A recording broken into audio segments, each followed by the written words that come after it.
Lögregla hefur engar heimildir til að loka nudd- og snyrtistofum þótt þar þrífist vændi. Meira en 10 starfsmenn slíkra stofa sem segjast fórnarlömb mansals og vændis hafa leitað aðstoðar í ár.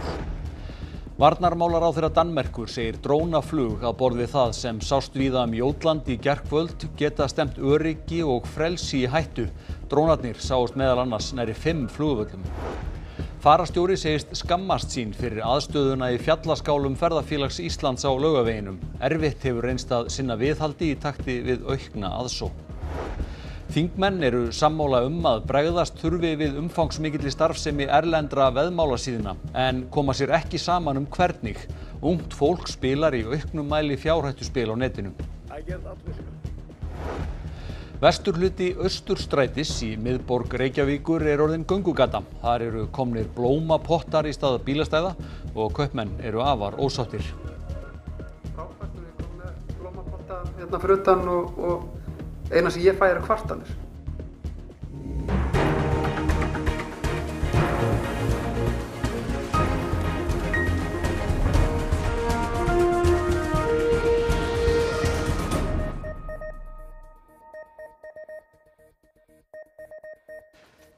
Gott kvöld.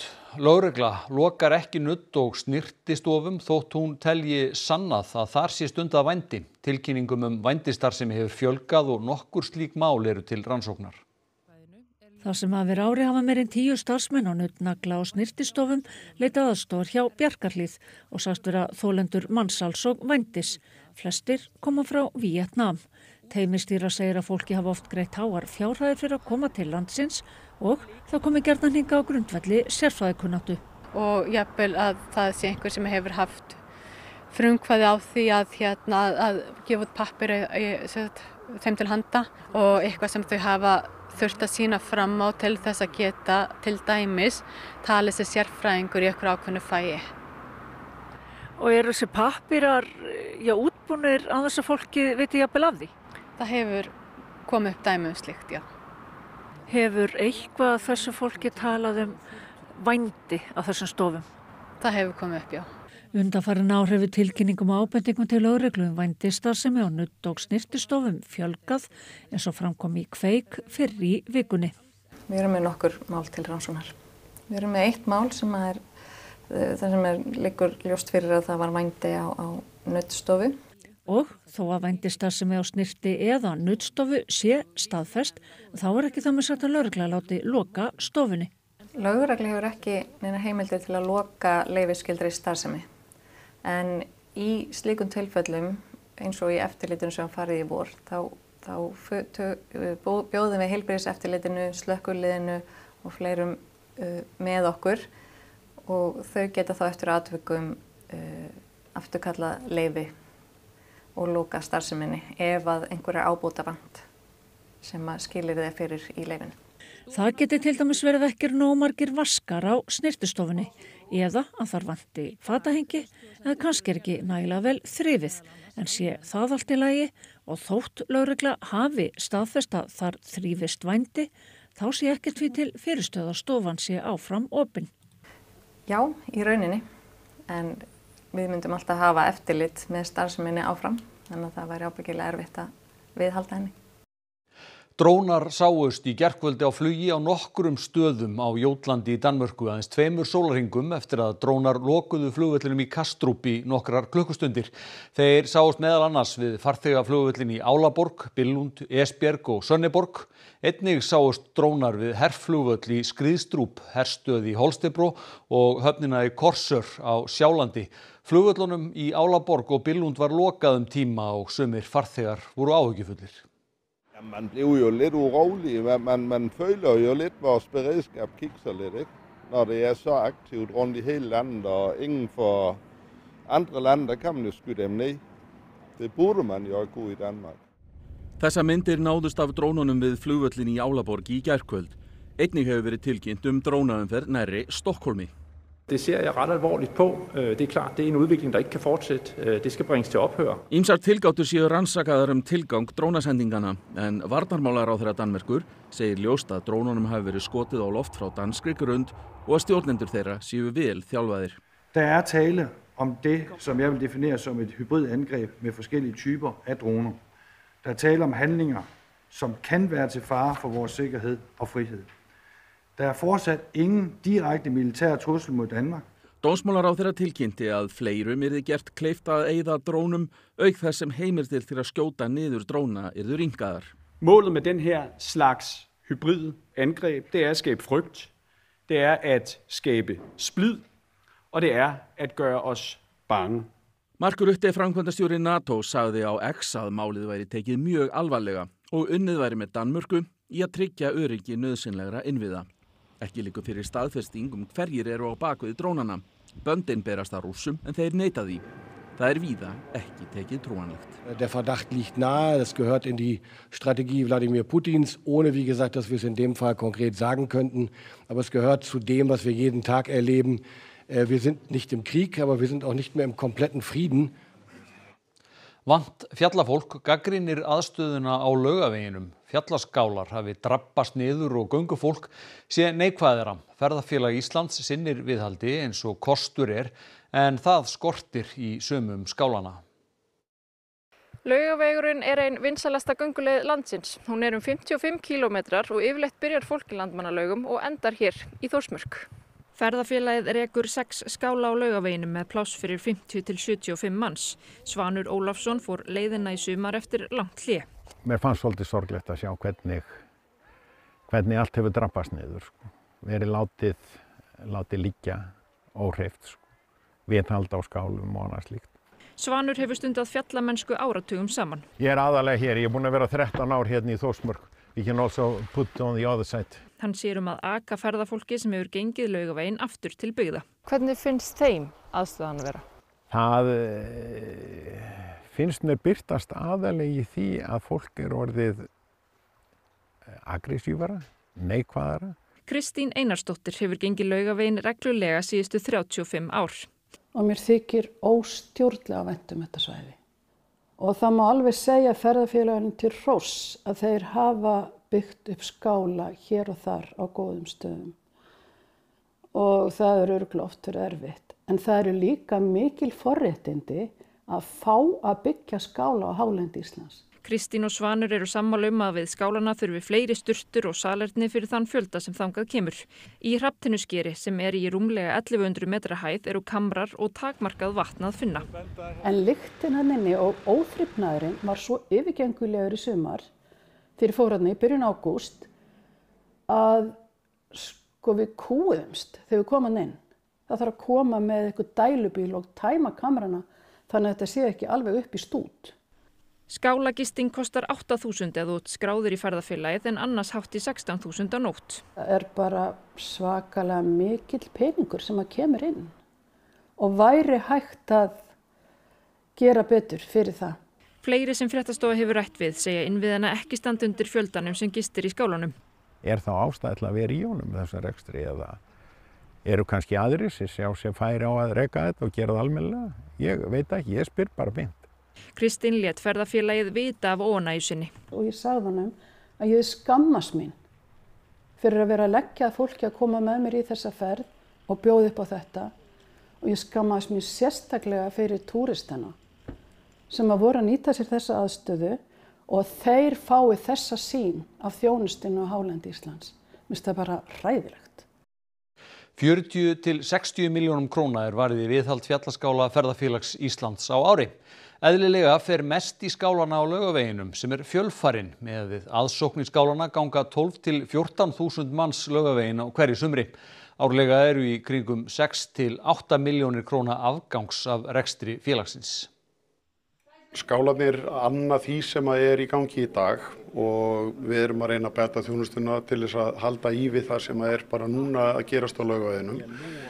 En ferðafélagið hefur svo sem líka staðið í vegi fyrir því að það verði meiri aukning á Laugaveginum af því að það er einfallega bara rótþræðir og seiru hirðing og vatn og rafmagn að það ræður ekkert við neitt mikið meira. Stefán Jökull segir að reynt hafi verið að bæta innviði í Hrafntinnuskeri en það sé erfitt á svo afskeittum stað. Þar getum við ekki komið fyrir hefðbundnum rótþróm, bæði það að vantar vatn til þess að geta sinnt þeim og síðan þurfum við að fjarlægja alla seiruburtu af svæðinu og höfum einungis til þess einhverja 14 daga á ári. Ferðafélagið reyni að bæta í takt við aukna aðsókn. Það var allt saman byggt í sjálfboðavinnu og tilheyrandi. Þannig að í sumum skálum erum við klárlega í skuld í viðhaldi, en við erum búin að vinna gríðarlega mikið verk á undanförnum 12 árum sem ég hef starfað í þessu við það að vera að laga. Ekkert eftirlit með erlendri veðmálastarfsemi þó hún sé ólögleg hér á landi. Erlendar veðmálasíður eru ekki skattlagðar og skila því engum tekjum til ríkisins. Talið að 1 af hverjum 3 ungum karlmönnum á aldrinum 18 til 24 ára spili fjárhættuspil á netinu. Maður hefur alveg gert það. Hvað hefur veðjað á?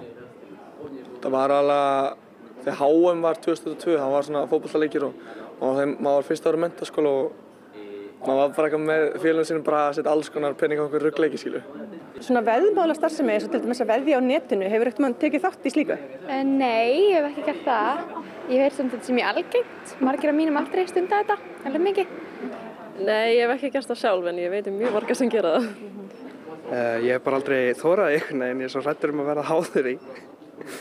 Bara íslensk getspróf, lottó, vikinglottó, ekkert annað. Finnst þér að svona veðmálastarfsemi þyrfti að vera settar eitthvað meiri skorður heldur en í dag? Ef það er engar, þá held ég að það þurfi skorður. Það gengur ekki að fyrirtæki eins og þessi sé að hagnýta fólk með þeim hætti, ef það er engar skorður. Já, kannski að því mér finnst þetta búið að vera aukast svo mikið, sem bara fólki í kringum mig allir einhvern veginn byrja að spila svona miklu meira, það kannski þarf allan að pæla meira í því, líka því að þetta eru svona leikir, þannig að kannski líka að passa að krakkar sé ekki að lenda í þessu. Mér er alveg sama, alls sem þetta eru bara leikir. Það væri ekki klárlega að hafa meira eftirlit með þessu og aldurstakmark og svoleiðis að mínu mati. Bara sérstaklega að kemur vefsíðum miklu meira svona hvort það sé sérstaklega undir lögaldra að þetta er bara að vera öfsíðuna ertu yfir 18 og bara segja já, skiljum við, og kannski sanna þess meira. Það er alltaf auðvelt, það getur hvað sem er, það getur bara 10 ára drengur fara að gera þetta, skiljum við. Færðu mikið af auglýsingum þegar þú ert á netinu eða samfélagsmiðlum? Já, alveg klárlega. Nei, það ger ég ekki. Já, helling. Ég skráði mig einhvern tímann inn á eitthvað og fæ tölvupóst eiginlega daglega frá einhverju coolbet bara að reyna að láta mig betta en ég hef aldrei gert það, sko. Já, ég fæ ekkert eðla mikið, sko, og bara út allt, bara hvert sem er, sérstaklega ungi drengir og ungi karlmenn, þetta er bara einn sem er kringum hann, sko. Þekkirðu marga sem að taka þátt í svona? Já, það gerði allir, sko, sérstaklega strákaði, mér fáið stelpurna, allir félagi mínu, bara allir í þessu. Þótt mikið umfang erlendra veðmálasíðna hafi verið á allra vitorði í mörg ár, hafa stjórnmálin reynst ófær að setja einhvers konar ramma utan starfsemina. Hagsmunaaðilar hafa heldur ekki verið að hjálpa. Árið 2021 setti Áslaug Arna Sigurbjörnsdóttir, þá dómsmálaráðherra, á laggirnar starfshóp sem átti að koma með tillögur að lagabreytingum. Skemmst er frá því að segja að sá hópur listist upp í öreindir vegna ósáttis stefnuna og afraksturinn var enginn. Sérstök umræða ólöglega veðmálastarfsemi fór fram á Alþingi í dag. Sem fyrr eru þingmenn að mestu sammála vandann en ekki lausnirnar. Að mínu mati að segja að það sé ekki hægt að stjórna þessu og bönn virka ekki, finnst mér vera ábyrgðarlaus afstaða. Þessi starfsemi er hér, svo sannarlega, en við höfum ekki að sætta okkur við að þessi fyrirtæki vaxi og herja á fólk án takmarkana. Við getum leyft, við getum bannað, við getum takmarkað, við þurfum alltaf að vera meðvituð félagslegar afleiðingar háttsemi okkar mannanna. Þannig að umgjörð og eftirlit held ég að hljóti að ná best utan þessa starfsemi. Það er engin vafi í mínum huga að það er ekkert ólöglegt við það að menn taki þátt í eða menn veðji á erlendum veðmálasíðum. Ég fyrir mitt leyti til helst koma til greina í þessu að gefa þessum innlendu góðgerðarfélögum og öðrum sem hafa nýtt veðmálastarfsemi til fjármögnunar í góðgerðarstarfsemi auknar heimildir til þess að keppa við þessa erlendu aðila sem hér eru á internetinu. Og ég held að við þurfum bara að opna augun okkar fyrir því, það er ekki hægt að banna þessa starfsemi. Þess vegna eru þetta eina leiðin og þar sem að þessi ríkisstjórn hefur nú verið mjög áfjáð það að hækka skatta og ná í skatttekjur, þá er sko sannarlega glufa þarna. Þarna skulum við ná í skatttekjur. Ólögleg veðmálastarfsemi krefst skýrra viðbragða og aðgerða. Það er nauðsynlegt að stöðva auglýsingar fjárhættuspil og veðmál, greiðslumiðlun og starfsemi erlendra ólöglegra fyrirtækja sem beina starfsemi sinni að íslenskum notendum. Atkvæðagreiðsla verður haldin í nóvember til að skera úr hvort Ísrael fái að taka þátt í Eurovision. Þá verður boðað til auka þings sambands evrópskra sjónvarpsstöðva. Þetta var ákveðið á fundi þeirra í dag en þar komu aðildarþjóðirnar sér ekki saman niðurstöðu. Í bréfi forseta EBU til aðildarþjóðanna segir að afar skiptar skoðanir séu innan sambandsins þátttöku Ísraels og því þurfi að finna lausn á lýðræðislegan hátt.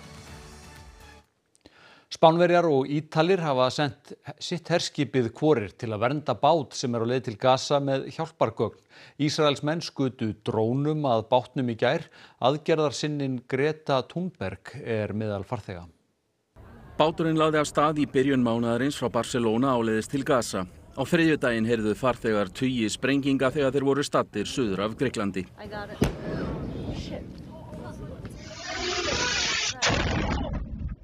Vi hörde 13 explosioner och flera båtar rapporterade att de måltavla för de här explosionerna och flera oidentifierade objekt släpptes från drönare på och runt om båtarna. Nokkrar skemmdir hafa orðið á bátnum. Ísraelsmenn beri ábyrgð á árásinni.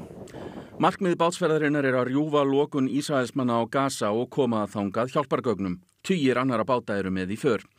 Ísraelsmenn hafa þegar lýst því yfir að bátunum verði ekki hleypt á palestínst yfirráðasvæði en hafa ekki tjáð sig árásirnar. Ítalir og Spánverjar hafa nú sent herskip á vettvang til að vernda bátinn. 58 Ítalir eru þar borð, en Thunberg och félagar hennar eru ekki af baki dottin. Varje dag kommer vi närmare Gaza med vår flotta på nästan 50 båtar.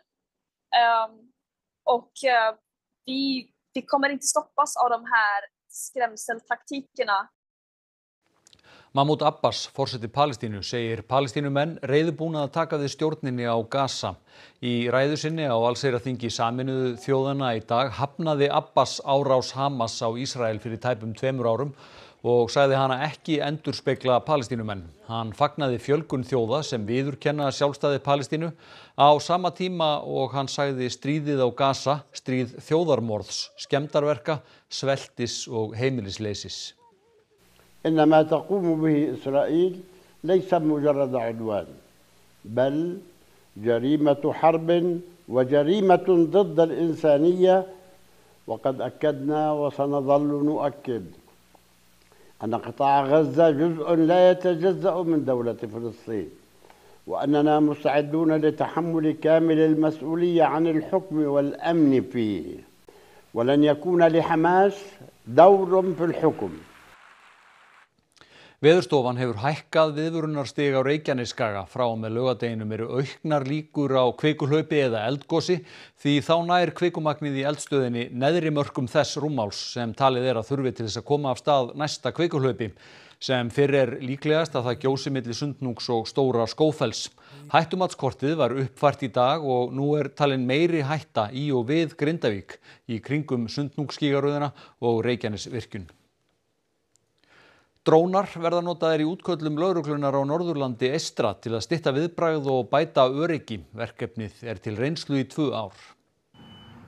Hugmyndin þessi til að stytta viðbragðstíma og auka ákvarðanatöku við frekari löggæslu framkvæmd að þá sé dróninn settur á loft þegar óskar eftir aðstoð lögreglu.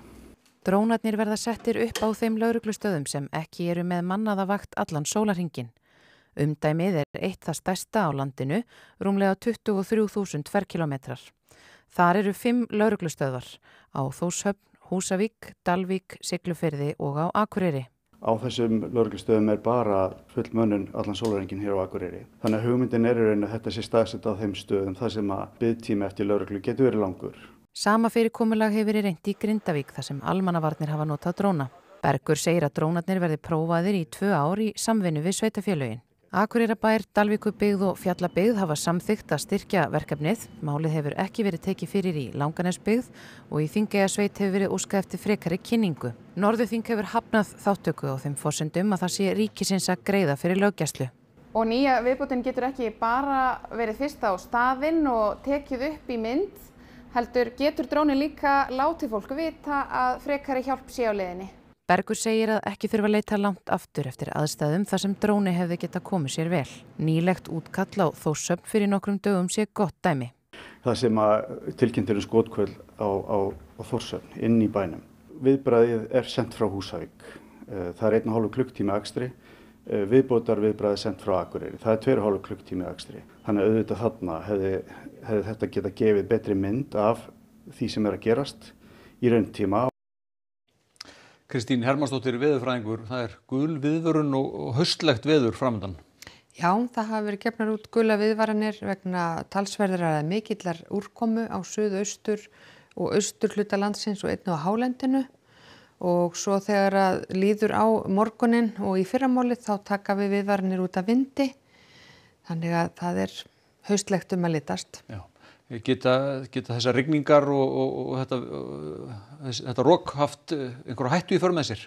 Það varað við aurskriðum eða á grjótrunni við fjall og annað slíkt, en eins rétt að huga að trampólíni og útihúsgögnum því það verða nokkuð snarpar vindhviður allvíða á landinu á morgun. Já. En hvenær gengur þetta yfir? Það fer strax að draga úr úrkominni í fyrramálið og svo þegar líður á morgundaginn þá fer að draga úr vindi og þetta allt gengið yfir seinnipartinn á morgun og annað kvöld. Já, einmitt. Takk fyrir þetta Kristín. Þú fer nánar yfir þetta á eftir. Nicolas Sarkozy, fyrrverandi forseti Frakklands, var í morgun dæmdur í 5 ára fangelsi fyrir ólöglegt samsæri. Hann var sakfelldur fyrir að hafa lagt að ráðin með Muammar Gaddafi, þáverandi einræðisherra í Líbíu, að fjármagna framboð sitt til forseta árið 2007, þar sem hann bar sigur úr býtum. Sarkozy, sem 70, var sýknaður af ákæru spillingu. Hann hefur 2 ár áður verið sakfelldur fyrir önnur brot en þá komist hjá fangelsisdómi. Strax eftir dómsuppkvaðninguna lýsti hann því yfir að dómnum yrði áfrýjað, en það kemur ekki í veg fyrir að hann fari í fangelsi. Blóðbankinn flutti í dag hluta starfsemi sinnar í Kringluna, en hann hefur verið árabil við Snorrabraut í Reykjavík. Mygla kom upp í húsnæðinu og því var ákveðið að færa blóðtökuna annað. Þeir sem ætla að gefa blóð koma því framvegis í Kringluna, en blóðdropar voru málaðir við innganginn til að leiða blóðgjafa á áfangastað. Austurstræti formlega orðið að göngugötu. Í morgun var lokað fyrir bílaumferð frá Pósthússtræti að Ingólfstorgi og í Veltusundi sömuleiðis. Í stað bílastæða eru komnir blómapottar og skrauthringir. Kaupmenn hér við Austurstræti vilja ekki endilega meina að hér verði ís og læti nú þegar lokað hefur verið fyrir bílaumferð og öll bílastæði farin. Þetta skelfilegt. Algjörlega skelfilegt. Ég hef miklu samskipti við konuna mína og sem ég hitti víðar annars staðar en hér og þeir segja við vorum alltaf hjá þér en núna nennum við ekki að fara hring eftir hring og fá ekki bílastæði. Núna bara mikið fólk komið til ykkur að bara complaining alltaf. Það bara ekki skemmtilegt. Ég getur segja af hverju gera þetta? Það lýst bara ágætlega. Nei, maður getur kannski orðið vandræði fyrir nágranna og fleiri sem að þurfa á vörum að halda. Starfsmenn Reykjavíkurborgar lögðu í dag lokahönd á að lokagötunni en hún verður opin fyrir vöruflutninga milli 7 og 11 á morgnana. Þar sem áður voru bílastæði eru nú blómapottar og skrautlegir litríkir hringir. Frábært nú við komum með blómapotta hérna fyrir utan og eina sem ég fæ eru kvartanir. Þetta aftur að hafa áhrif á mitt fyrirtæki, alveg 100%, þar sem að það kemur að því að ég þarf að taka núna út að ég bjóð upp á bílastæði í kringum hótelið, þar sem það ekki bílastæði. Because before we didn't have parking space here and now at all parking and not possible somebody come with the car here. So it's very difficult for us and it's not good news. Ég gerir ráð fyrir því að núna kemur lundabúð hliðin á mér eða önnur veipbúð. Þannig að það frábært, ekki það sem við viljum. Hótelið hans Gísla í söluferli, meðal annars vegna bílastæðavanda og Hafdísi Gylta kettinum skellir í lás á næstu vikum af sömu ástæðum og flytur sig yfir á fiskislóð á Granda. Og ég rosalega fegin að vera að fara. Baldvin, hvað ætlið þið að bjóða upp á í Kastljósi kvöldsins? Þeir voru að fjalla aðeins umræðan á þingi veðmál sem fór fram fyrir í dag og við ætlum að halda aðeins áfram með þetta. Ég fæ til mín Sigurþóru Bergsdóttur sem eiginlega fór fram á þessu umræðu. Ég ætla aðeins að forvitnast það af hverju. Hún var að biðja að þetta yrði rætt á þingi sérstaklega.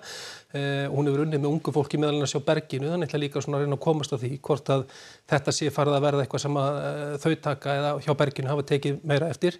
Við ætlum líka að ræða við manninn sem að sumir segja hafi gert Bono söngvara U2 töff. Þannig að það verður mjög forvitnilegt og svo ætlum við að skoða aðeins fatastíl menntaskólanema. Einmitt, takk fyrir þetta Baldvin. Fylgjumst með Kastljósi á eftir en kíkjum á hvað verður í íþróttafréttum kvöldsins. Í dag eru 25 ár síðan að Vala Flosadóttir fékk bronsverðlaun í stangastökki á Ólympíuleikunum í Sydney. Við rifjum upp afrekið en Vala er enn eina íslenska konan sem fengið hefur verðlaun á Ólympíuleikum. Breiðablik getur orðið Íslandsmeistari kvenna í fótbolta í kvöld með sigri á Stjörnunni. Þetta var ljóst eftir 1-1 jafntefli Vals og FH fyrr í dag. Við heyrum svo af Ryder-bikarnum í golfi sem að hefst á morgun en þar mætast úrvalslið Evrópu og Bandaríkjanna. Þetta og fleira til í íþróttum hér rétt á eftir. Helstu atriði frétta. Lögregla hefur engar heimildir til að loka nudd- og snyrtistofum þótt þar þrífist vændi. Meira en 10 starfsmenn slíkra stofa sem segjast fórnarlömb mansals og vændis hafa leitað aðstoðar í ár. Varnarmálaráðherra Danmerkur segir drónaflug á borð við það sem sást víða Jótland í gærkvöld geta stefnt öryggi og frelsi í hættu. Drónarnir sáust meðal annars nærri 5 flugvöllum. Fararstjóri segist skammast sín fyrir aðstöðuna í fjallaskálum Ferðafélags Íslands á Laugaveginum. Erfitt hefur reynst að sinna viðhaldi í takti við aukna aðsókn. Þingmenn eru sammála að bregðast þurfi við umfangsmikilli starfsemi erlendra veðmálasíðna en koma sér ekki saman hvernig. Vesturhluti Austurstrætis í miðborg Reykjavíkur er orðin göngugata. Þar eru komnir blómapottar í stað bílastæða og kaupmenn afar ósáttir. Allt er þá upptalið hjá okkur í bili. Við minnum á að það er alltaf hægt að senda okkur fréttaábendingar á netfangið fréttir@ruv.is og Ríkisútvarpið er með fréttavakt allan sólarhringinn. Takk fyrir samfylgdina á öllum okkar miðlum þar sem af er degi. Verið sæl, njótið kvöldsins.